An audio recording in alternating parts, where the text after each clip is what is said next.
Very good morning class. Today we will discuss about topic of method of national income. ठीक है, हाँ जी बेटा, सबसे पहले क्या है method of national calculating national income में हमने बेटा देखो प्रीवियस चैप्टर में डिस्कस किया था कि circular flow of income model क्या होता है। ठीक है, हाँ जी बेटा, according to circular flow of models, ठीक है, that national income can be viewed from 3 different angles. तो बेटा सर्कुलर फ्लो मॉडल के अकॉर्डिंग जो हमारी नेशनल इनकम है हम उसे कैलकुलेट कर सकते हैं 3 डिफरेंट एंगल के साथ। ठीक है, इसमें से नंबर 1 पर आता है फर्स्ट नंबर पर आता है बेटा, दिस इज नाउ नंबर 1। ठीक है, as the sum total of value addition in the economy. ठीक है, नंबर 1 पर क्या है, अगर हम किसी भी गुड्स की वैल्यू को है, ठीक है, उसमें वैल्यू एडिशन करनी है, उसका टोटल निकालना। ठीक है, अब देखो बेटा वैल्यू एडिशन कैसे होगा। ठीक है, वैल्यू एडिशन में लिखो, मान लो फॉर एग्जाम्पल मैं अपने अकॉर्डिंग एग्जाम्पल लेके चल रहा हूँ बेटा। ठीक है, एग्जाम्पल के अकॉर्डिंग मान लो मैंने 5000 रुपीज़ की, ठीक है, मैंने वुड बाई की, मीन्स लकड़ी बाई की मैंने 5000 रुपये की। ठीक है, अब देखो जो मैंने 5000 की गुड्स वुड बाई की है उससे मैंने फर्नीचर बना दिया। ठीक है, फर्नीचर बना दिया, जैसे मैंने चेयर्स बना ली, ठीक है, टेबल्स बना लिए, ठीक है, और डिफरेंट टाइप का सामान मैंने बना लिया। अब उसको बनाने के बाद जो जे मैंने गुड्स बनाई है अब मैं उसे मार्केट में सेल करूँगा। मान लो मैंने वो गुड्स को मार्केट में सेल कर दिया, कितने में, 10,000 में। ठीक है, अब देखो बेटा जो मैंने वुड बाई की थी वो तो मेरी 5000 की थी, बट मैंने अब उसके गुड्स को बना के मार्केट में कितने की सेल कर दी, 10,000 की। ठीक है, मतलब कि जो मतलब बेटा जो मैंने गुड्स तो बाई मैंने की थी 5000 की, अब मैंने उससे सेल कर दी 10,000 की।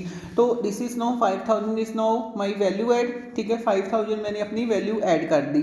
मीन्स बेटा इस कंडीशन में क्या है, ठीक है, देखो इस कंडीशन में क्या होगा, जैसे देखो 10,000 की मैंने अपनी गुड को सेल किया, ठीक है, 5000 गुड्स की मैंने ऑलरेडी उसको बाई किया था, तो this is now 5000 is now value addition. ठीक है, बात समझ आ गई कि जितने की मैंने गुड्स बाई की थी अब मैंने उससे ज़्यादा उससे बना के सेल कर दी, तो that is now value addition.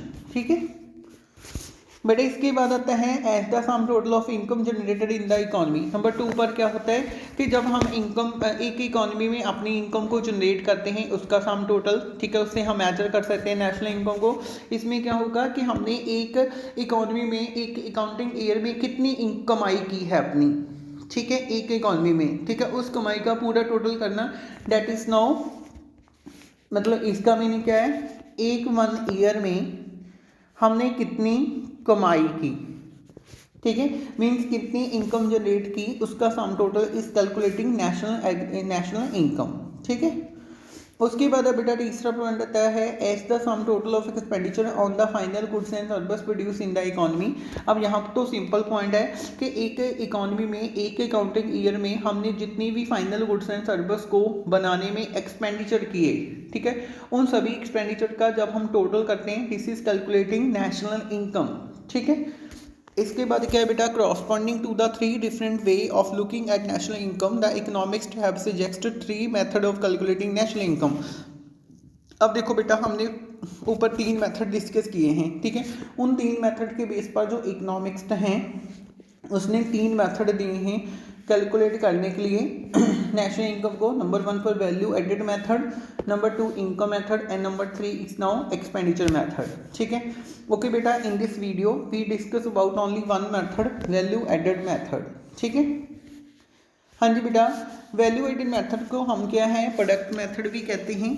ठीक है, value added method measure national income in the terms of value addition by each producing enterprise in the economy during an accounting years. ठीक है, अब देखो बेटा वैल्यू एडेड मेथड क्या होता है, this is also called now product method.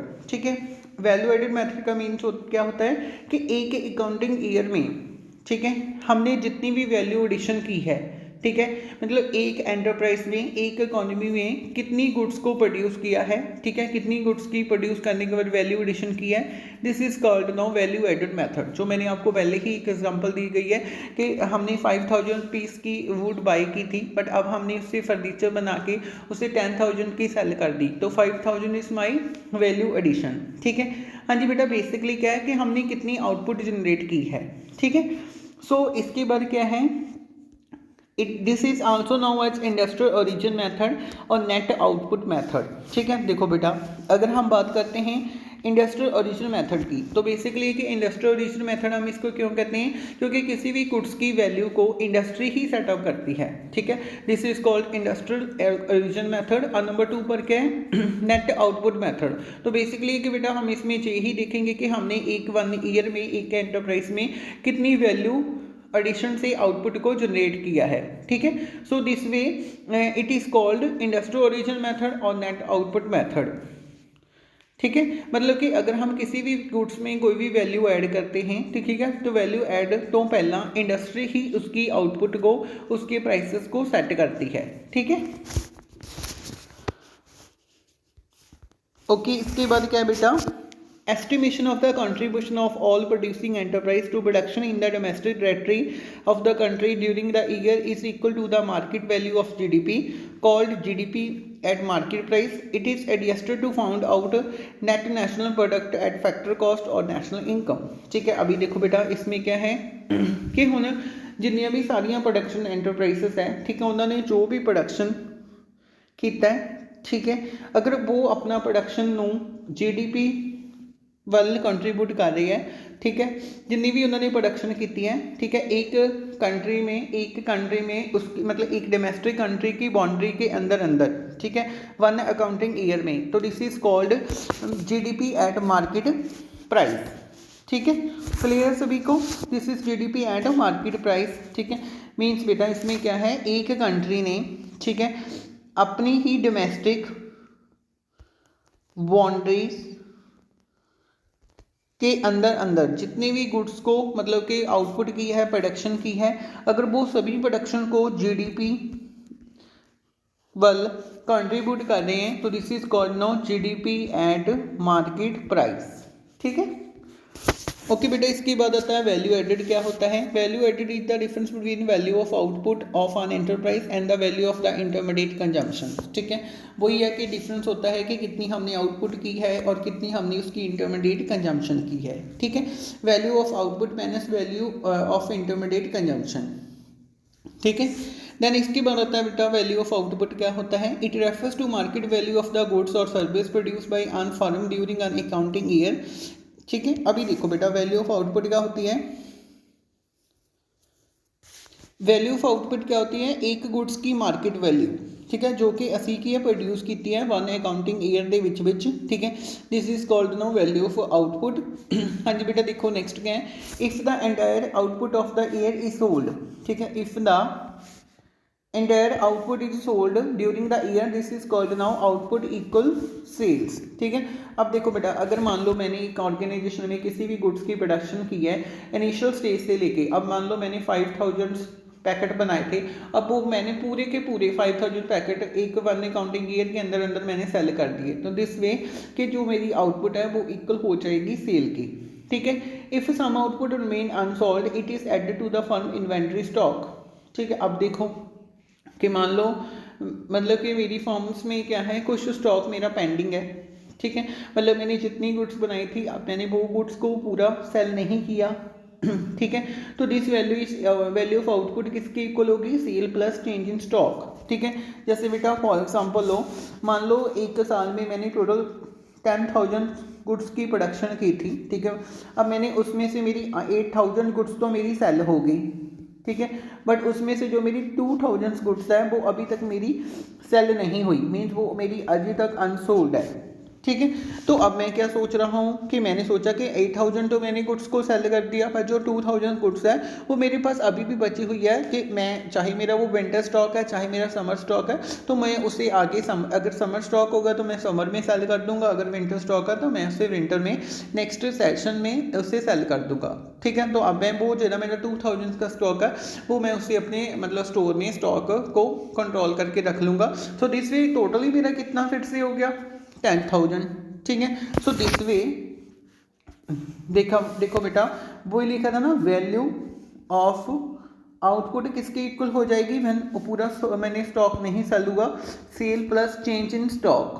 ठीक है, अब सेल मैंने कितने की 8,000 की, स्टॉक मेरे पास कितना बचा है 2,000 का, तो टोटल आउटपुट कितनी होगी दिस इज नाउ 10,000। ठीक है, बेटा इसके बाद आता है change in stock. Change in stock क्या होता है? It is measured the at the difference between closing stock of N accounting year and opening stock of accounting years. ठीक है, कि जब हम क्लोजिंग स्टॉक से मतलब ओपनिंग स्टॉक को लेस कर देते हैं। ठीक है, this is called now change in stock. ठीक है, अब देखो इसकी एग्जांपल क्या है। अब देखो एग्जांपल्स में देखो, ओपनिंग में देखो, ओपनिंग बैलेंस में मैंने अपना बिजनेस स्टार्ट किया। ठीक है, 10,000 रुपीज़ का। ठीक है, अब देखो अब हम क्या है, मार्च जब मार्च आई, ठीक है, मतलब ईयर मेरा ख़त्म होने वाला था, तब मैंने क्या मेरे को उसकी कुछ मतलब कि गुड्स पेंडिंग है, जब मैंने जो भी एंड में जाके जो मेरे पास देखो, तो पहले में स्टार्टिंग में मैंने प्रोडक्शन कितनी की? 10,000 की। अब मेरा देखो टोटल प्रोडक्शन मैंने 10,000 की, मेरी जो सेल्स होगी मार्केट में गुड्स वो मेरी 8,000 की होगी। बट अभी देखो मैंने क्या कि मेरे को 2,000 जो गुड्स है वो मेरे पास अभी भी अनसोल्ड है। ठीक है, तो मेरे पास एंड में जाके कितनी मार्च में गुड्स मतलब पीछे बाकी बच गई? दिस इज नॉट 2,000, तो बैक्स टोटल गुड्स मेरी कितनी सेल हुई है? 8,000। This is called now change in stock. ठीक है, इसके बाद आता है बेटा इंटरमीडिएट कंजम्पशंस क्या होता है? ठीक है, it refers to value of the non factory inputs, all inputs other than factory inputs of land, labour, capital and entrepreneurships. ठीक है, primarily it is include value of raw materials used in the process of production. ठीक है, हाँ जी बेटा, intermediate consumptions में क्या होता है? नंबर 1 पर देखो, value of non factory inputs. ठीक है, इसमें क्या होगा कि जो लैंड होगी, लेबर होगी, एंटरप्राइज है, हम उसे छोड़ देंगे। मीन्स क्या है, अगर हमने एक ऑर्गेनाइजेशन में कोई भी प्रोडक्शन करनी है तो उसमें जो भी हमने रॉ मटेरियल लगाया है, this is called now intermediate consumption. ठीक है,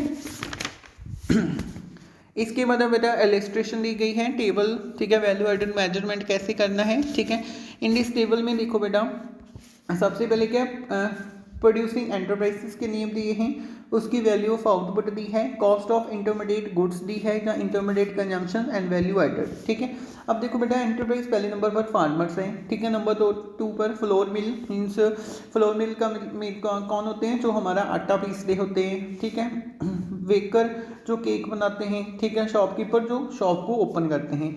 अभी देखो बेटा इन दिस वे के साथ पहले नंबर पर फार्मर की वैल्यू ऑफ आउटपुट कितनी है? 60। ठीक है, उसकी कॉस्ट कितनी लगी है? 200। ठीक है, तो उसके पास जो मतलब कि वैल्यू ऑफ एडेड कितनी की उसने? देखो 400 की तो उसकी टोटल आउटपुट थी। ठीक है, अब देखो उसकी कॉस्ट कितनी है? 400, तो कितनी होगी उसकी value added? 200। Then flour mill की टोटल आउटपुट तो कितनी थी? 800। ठीक है, और उसने कॉस्ट कितनी लगाई? 600, तो उसकी वैल्यू ऑफ आउटपुट कितनी हुई? 200। देन वर्कर वैकर ने 1000 की जो टोटल आउटपुट थी, 800 उसने कॉस्ट लगाई, तो कितना रह गया? 200।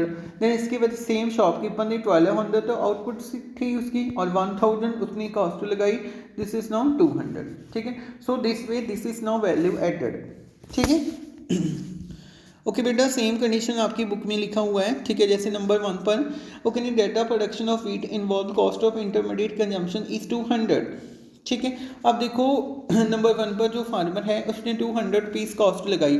अब देखो कॉस्ट उसकी किस किस पे लगी? कॉस्ट में क्या क्या देखो, उसने जो माल खरीदा था वो तो उसने 600 रुपये में खरीदा है। ठीक है, अब 200 रुपये की कॉस्ट हो लगी, लाइक उसने इनपुट्स बाय की, लाइक सीड्स हो गए, फर्टिलाइजर हो गए, इरिगेशन एक्सपेंसेस के ऊपर जो बिल होते हैं वो पे किए।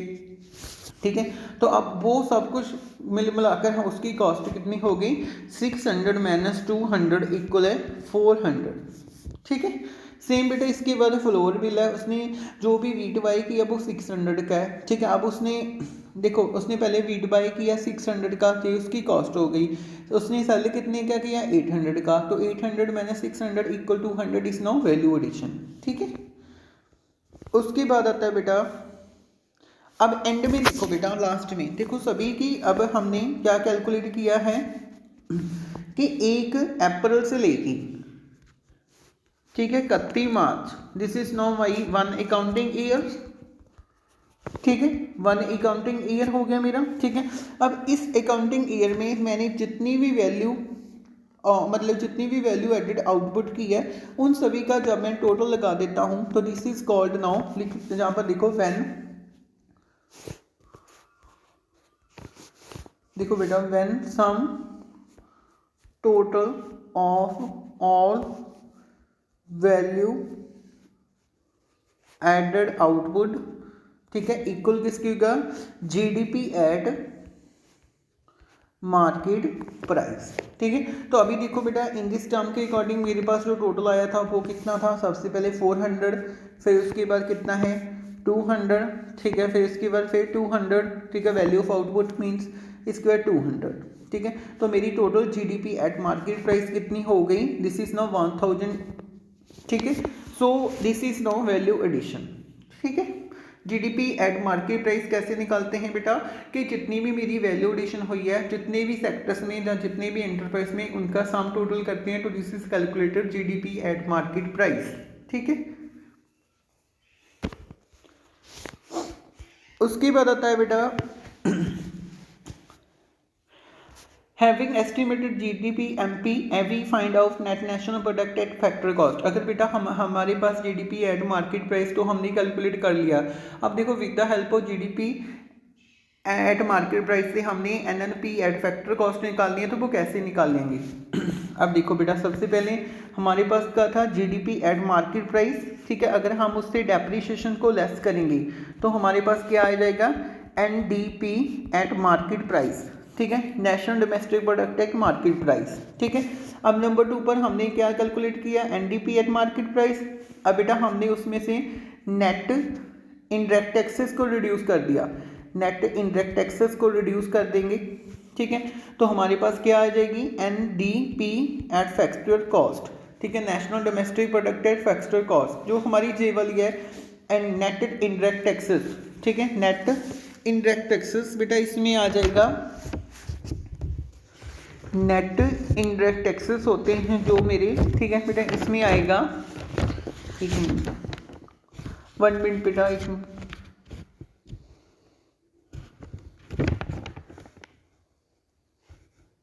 उसमें आएगा बेटा मेरा इनडायरेक्ट टैक्सेस मैंने सब्सिडीज।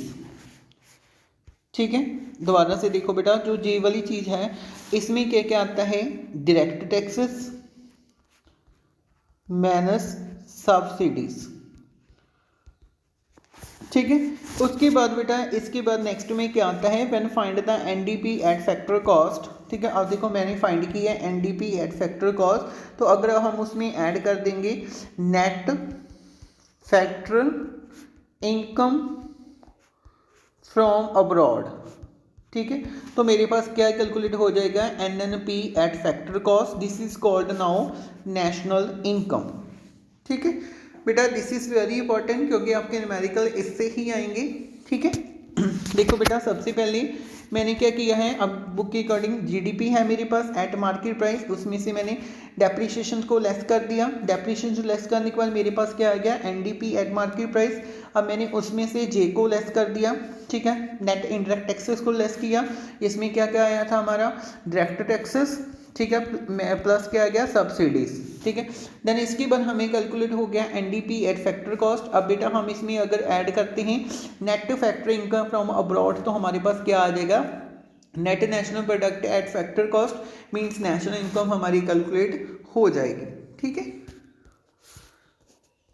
अब बेटा इन दिस डायग्राम में देखो measurement of the national income using value added method. इसमें से देखो बेटा सबसे पहले क्या है this is not GDP, GDP at market price कैसे निकालते हैं, ठीक है, all sum of value added.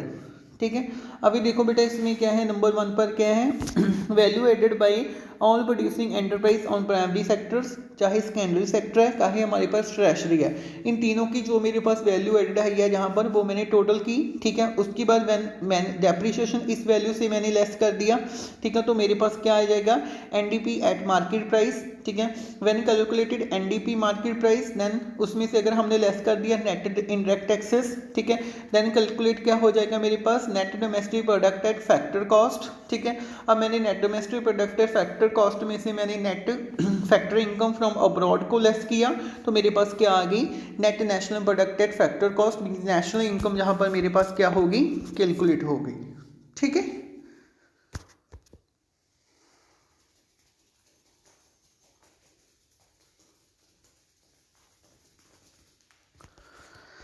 उसके बाद है बेटा प्रिकॉशंस, ठीक है, कुछ मेन प्रिकॉशंस जो हमने मतलब कि वैल्यू एडेड मेथड में कैलकुलेट नहीं करने होते, नेशनल इनकम में नहीं कैलकुलेट करने होते when find the calculation of national income.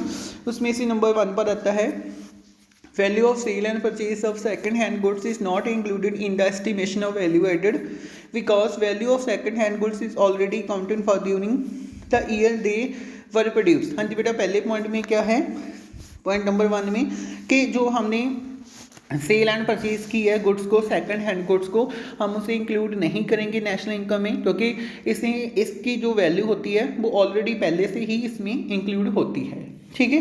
Point number 2, commission earned on account of the sale and purchase of second hand goods is included in the estimation of value added because commission is the reward for the service rendered, ठीक है।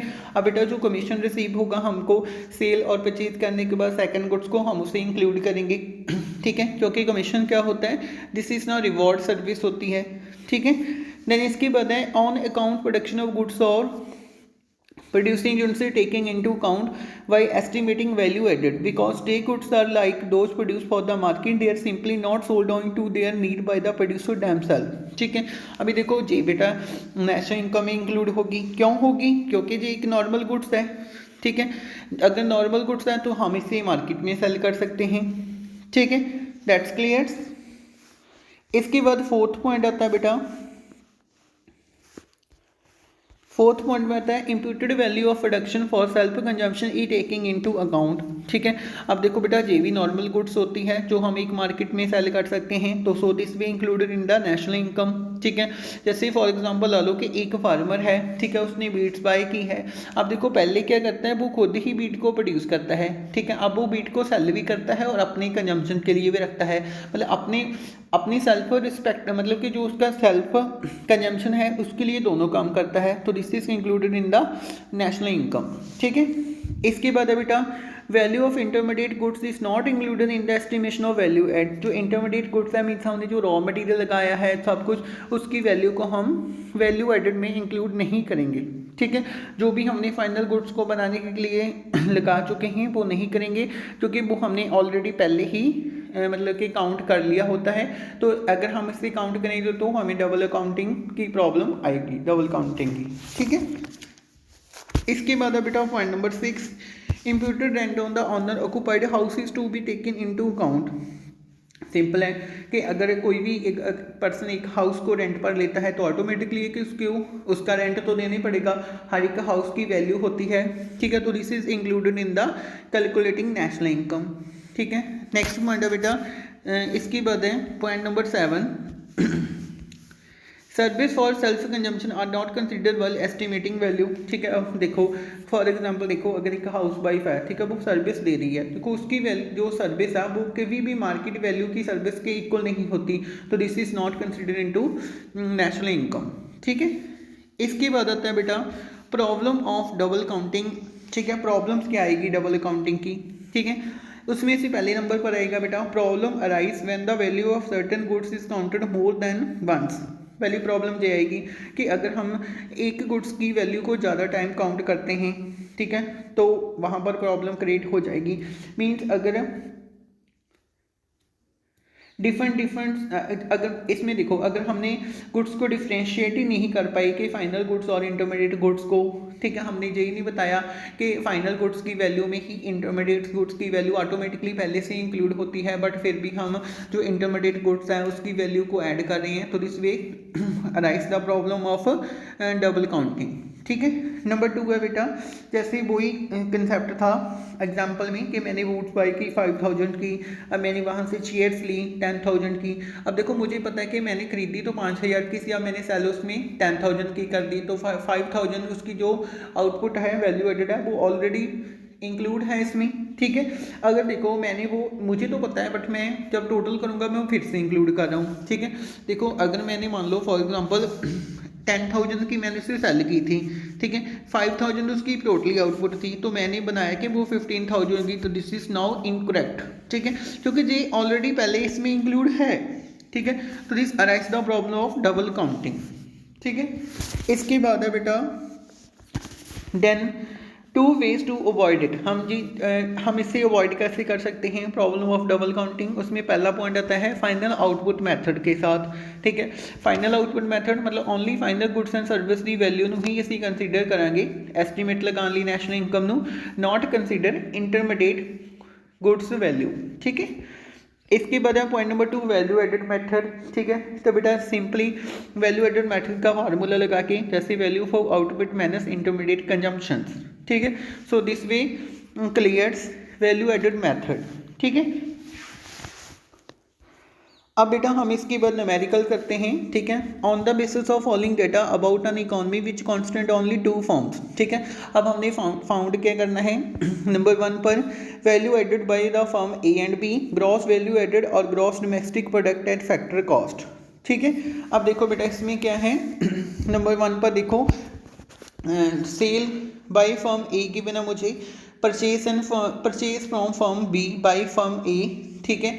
फिर purchase from firm A by firm B, ठीक है। Sale by firm B, closing stock from A and B, operating stock from A and B, ठीक है। Indirect taxes paid by both firms, ठीक है।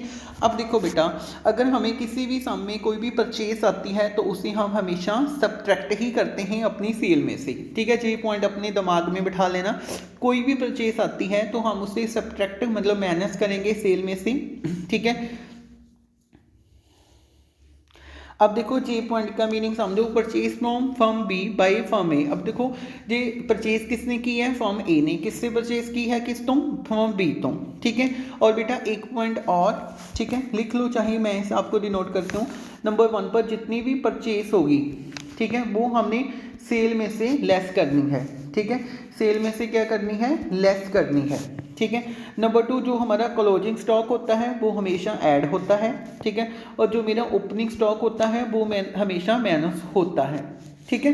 This is main things, ठीक है, okay. अब देखो बेटा सबसे पहले क्या है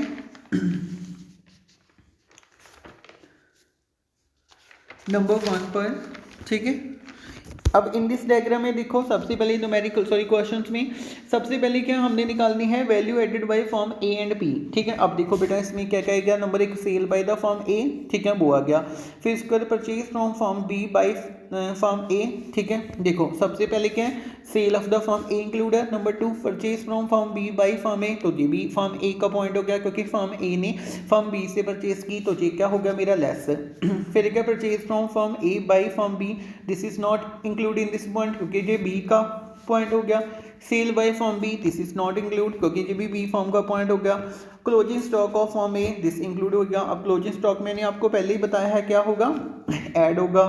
closing stock of firm B B firm का पॉइंट हो गया। फिर opening stock of firm A, ठीक है, इंक्लूड होएगा, ये क्या होगा माइनस हो जाएगा। Opening stock of firm B J फी का पॉइंट है। Indirect taxes by paid both firms, J इसमें इंक्लूड नहीं होगा। सो दिस वी क्या हो गया sale by firm A, purchase of from firm B तो, and change in stock, this is closing stock. Change in stock कैसे calculate होता है closing stock minus opening stock, ठीक है। तो पूरी की पूरी वैल्यूज मैंने पुट की तो मेरे पास फर्म ए की वैल्यू एडिट कितनी आ गई 55, ठीक है। उसके बाद बेटा अब मैंने वैल्यू एडिट फर्म बी की निकालनी है, तो बी के लिए मेरे पास पहले नंबर पर क्या रहेगा सेल बाय फर्म बी, फिर purchase from firm A by firm B, ठीक है। Closing stock of firm B, opening stock of firm B, तो this is calculated value added by firm B, ठीक है। ये तो हमारा पहला क्वेश्चन क्लियर हो गया। अब दूसरे क्वेश्चन में क्या है ग्रॉस वैल्यू एडेड और gross domestic product eight fixed cost, ठीक है। हमने क्या निकालना है जीडीपी एट फैक्टर कॉस्ट, ठीक है। अब देखो बेटा जीडीपी एट फैक्टर कॉस्ट को हम कैसे निकालेंगे, जीडीपी एट फैक्टर कॉस्ट को हम कैसे निकालेंगे ये देखो उस पर क्या होगा जीडीपी एट फैक्टर कॉस्ट में, ठीक है। अभी हमने पहले भी ये सब कुछ किया हुआ है बेटा, ठीक है। देखो GDP at factor cost equal है बेटा किसके इक्वल आएगी वो वैल्यू एडेड, ठीक है, sum of value added all forms, ठीक है। और उसमें से क्या कर देंगे हम जो मेरे इनडायरेक्ट टैक्सेस हैं हम उसे लेस कर देंगे, ठीक है। अब देखो मेरे पास फर्म ए एक तो फॉर्म ए है एक बी है, उसमें से क्या करेंगे इनडायरेक्ट टैक्सेस को रिड्यूस कर देंगे। हम फॉर्म ए की आउटपुट कितनी आई थी 55, ठीक है। फॉर्म बी की कितनी आई है 130, ठीक है। और टैक्सेस मुझे कितने के लिए दिए हैं 30। क्लियर है पॉइंट। तो आपका कितना आ गया, दिस इज 155 लाख, ठीक है। So class this is now done topic for value added method, ठीक है। सो प्लीज़ क्लास इस टॉपिक को रिवाइज करना, this is very important topic, ठीक है। इस वीडियो को अगर बार बार देखोगे तो समझ आएगा, क्योंकि दिस इज़ वेरी थोड़ा टफ टॉपिक है। प्लीज़ इसके न्यूमेरिकल जितने हो सकते हैं उतने सॉल्व करो, क्योंकि न्यूमेरिकल ही पेपर में बहुत आते हैं, ठीक है। Thank you very much. अगर आपको ये वीडियो समझ आ गई तो प्लीज़ इसे लाइक करना, शेयर करना और सब्सक्राइब करना। Thank you very much.